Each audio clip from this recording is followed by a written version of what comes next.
Na nangyari noong unang panahon, ilibing na sa limot. Limutin na ngayon, narito at masdan ang nagawa ko, isang bagong bagay na para kay Rosita na yung tinawag upang yung makapili pakundangan sa kanyang pag-asa at pananampalataya. Malig na mas bakit mo kami bigayin pag di magkikita na sila. Ano po? Sige, upo po kayo. Rosita.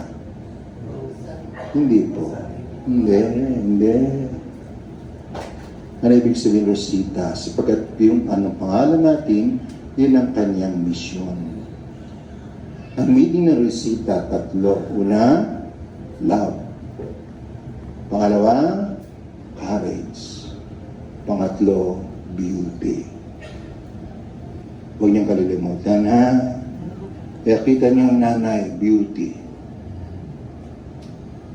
Matapang, courage. At higit sa lahat, mapagmahal sa kanyang mga anak. At alam ko, si Rosita, tinuruan kayo ng kahalagahan ng kaluluwa. Yan ang mahalaga kaluluwa. Bakit ba tayo nagmimisa para kay Rosita? Para ba sa ipagparangal? Hindi. Para ba sabihin ang lahat ng kanyang ginawa? Hindi.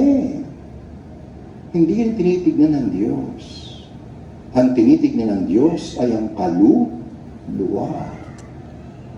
Sino sa'yo naniniwala na ang tao ay may kaluluwa? Taas ng kamay.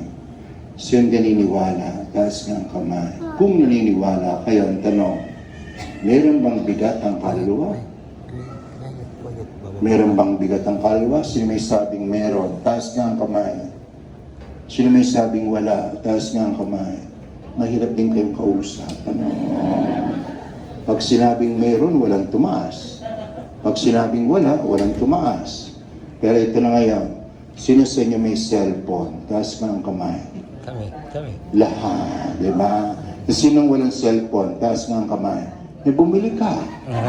Ano magbibigay sa iyo? Kaya napakahalaga aking mga kapatid.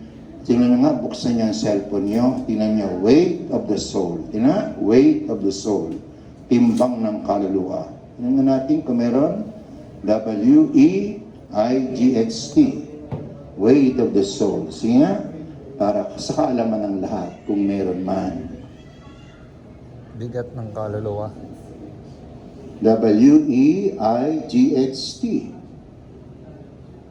Weight of the soul. Sige, ang mahuli hindi ko tatanggapin. Sige. Ilan?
Balik ko na.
Papaalam